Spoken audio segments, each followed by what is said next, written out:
Today we're taking a classic dish and helping it reach its full potential. Basically what I'm trying to say is this ain't your average shrimp and grits recipe. Meet me in the kitchen, let's make it happen. Alright people, first things first, we're gonna get our veggies prepped, and that is comprised of the Cajun Trinity, which is basically onion, celery, and bell pepper. You can use red or green bell pepper. Today we got green, and that's what we're gonna use. I'm gonna chop the top off, lay it flat like so, and then cut around the core. That way it's, easier cleanup that way, in my opinion. Seeds intact, throw them away. Then we'll just give it a nice dice on the bell pepper. You want it to be nice and small for this. This is gonna go in our gravy for the shrimp and grits. That's how I make mine. You can use a butter sauce if you want to, but I prefer a nice little Cajun cream sauce, basically. Or gravy, whatever you want to call it. Now the key here, guys, is just to make sure that all of the veggies are about the same size. That way they cook at the same rate and get nice and tender. So we're going to dice our celery and our onion the same size as the bell pepper. If you don't like one of these ingredients, feel free to leave it out. Totally optional. But, this is a part of the Cajun Trinity. Most Cajun recipes are going to have some combination of bell pepper, celery, and onion. Plus, of course, you're allergic or you hate bell pepper, which I know a couple people that are like that. So you can leave it out if you want to. If you want to spice it up, you could also throw in a jalapeno pepper. That's like the Cajun Trinity's +1 at the party. All right, guys, next up is the Andouille sausage. Very common in Cajun and Creole recipes. It's a little bit smoky, a little bit spicy sometimes. You can get it in beef, turkey, pork, chicken, many different varieties these days. I like to break it down into bite-sized pieces because it's going in my Cajun cream sauce or Cajun gravy, whatever you want to call it. So I like to cut it like so, and then we're going to dice it up. This is going to get poured right over the top of our shrimp and grits, and then we're going to top the final thing with the bacon. So this is going to be part of the sauce. It's going to add tons of flavor, pretty authentic flavor profile when it comes to shrimp and grits. And we got a little smoked Gouda for the grits itself, so the flavor notes are going to pair beautifully together, kind of complement one another. If you like shrimp and grits, guys, this is the recipe for you.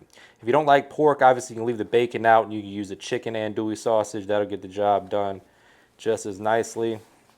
For the rest of us that got some sense, throw that pork in there. All right, guys, so for my grits recipe, I like to use equal parts whole milk and chicken broth. We got low sodium chicken broth today, so I'm going to season that up with a little chicken bouillon powder, about a teaspoon or two of that. Now, when it comes to this particular mixture, you want to catch it before it boils over. So once it just starts to reach a boil, we're going to turn the heat down a bit and then whisk in 1 cup of grits.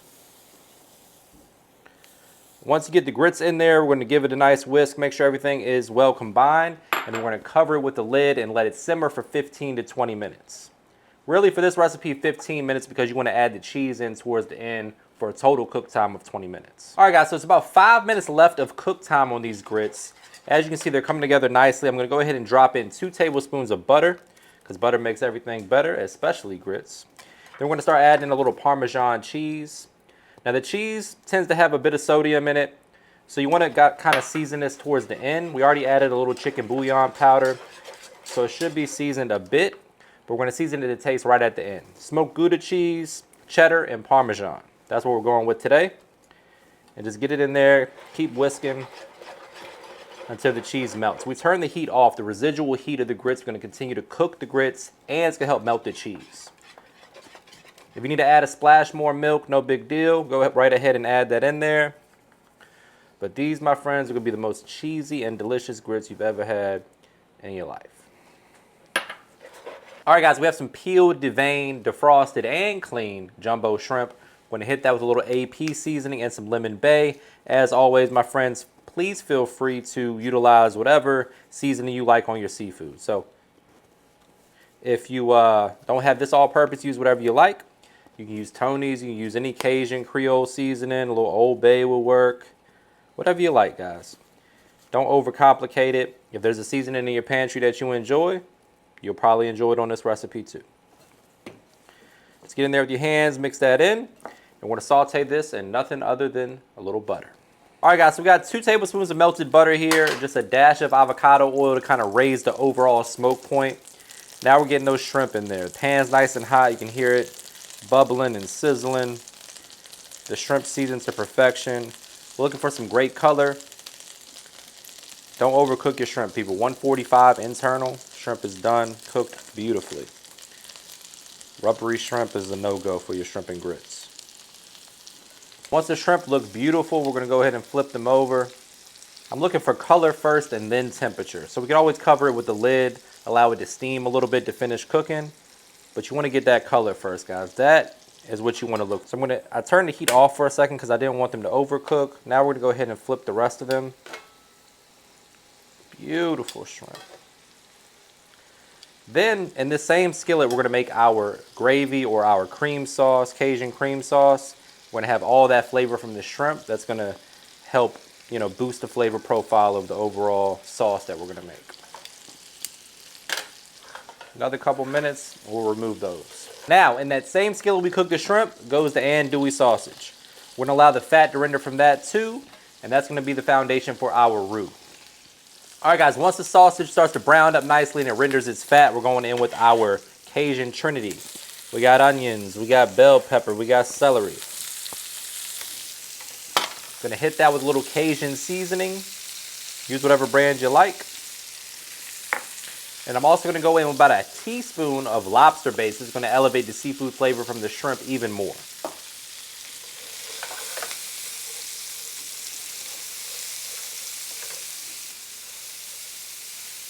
Next up, we're going in with 1 tablespoon of tomato paste and then 1 tablespoon of garlic paste. You can use fresh garlic, minced garlic, whatever you got is fine. Just get a little garlic flavor in there. We're gonna give that a mix, and then we're gonna add in our all-purpose flour, which is gonna effectively turn this into a nice little roux. And then we're gonna deglaze with our chicken broth, splash of heavy cream, taste and adjust the seasoning as needed. And that's gonna be the sauce or the gravy that's gonna top our shrimp and grits. You wanna cook that raw flour taste off. It takes about a minute or two. Just move it around, make sure it's evenly combined. It's not sticking to the skillet. It's not all clumped up in one little pocket. You just wanna, get in there with your spatula. As you can see, it almost looks like a paste. Now it's time to add 2 cups of chicken broth. Now you just want to bring this up to a boil. That's going to thicken up the sauce. Give it a little whisk. Season to taste, and you're good to go. All right, guys, this is the perfect consistency right here. It's got beautiful color. Only thing missing is just a little splash of heavy cream. It's going to make it a little bit creamy, right? And then it's going to also lighten the color just a little bit. And that's perfect. Taste it one last time for salt. If it needs a pinch, go ahead and add it. Maybe a little more Cajun seasoning if you want. But right there, my friends, you can't miss with that. All right, my friends, it's time for the moment of truth. I'm going to give you guys a real quick little plating demonstration. We have our perfectly cooked grits here. We're going down first. This is basically like a platter version of my shrimp and grits, family style, if you will. I'm going to kind of make that the bed, so to speak. Just enough to kind of hit the edges before the plate kind of starts to go upward. Nice little bed of grits. Those smell good too. I can't wait to dig into this one. Then from there, we're gonna go ahead and add our shrimp. This is hot, so try not to burn myself. We're gonna go like so. Kind of stack them. I'm gonna get them far enough on the edge so they're still visible for the camera, because we know the camera's got to eat first.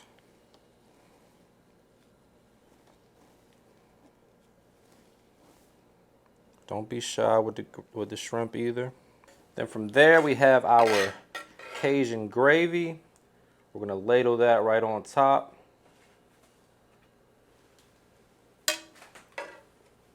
Then we're gonna take that bacon. That's gonna go right on top.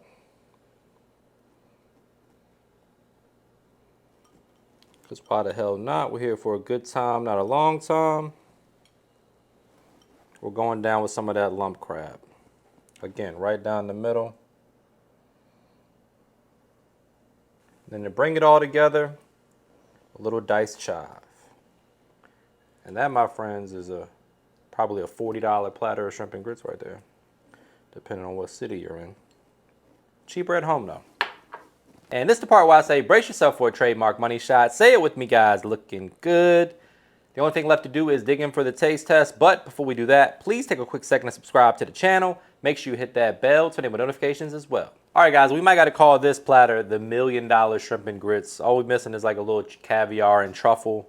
But we got lump crab. We got it all. I'm digging in for the taste test. I don't care if the grits are cold from the cameraman taking forever. This looks good.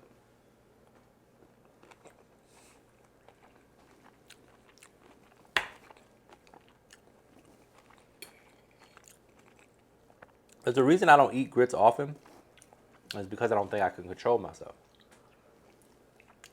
We took our time so it can get cold, so he can only do one taste. Extra crab. Oh yeah, got that extra crab.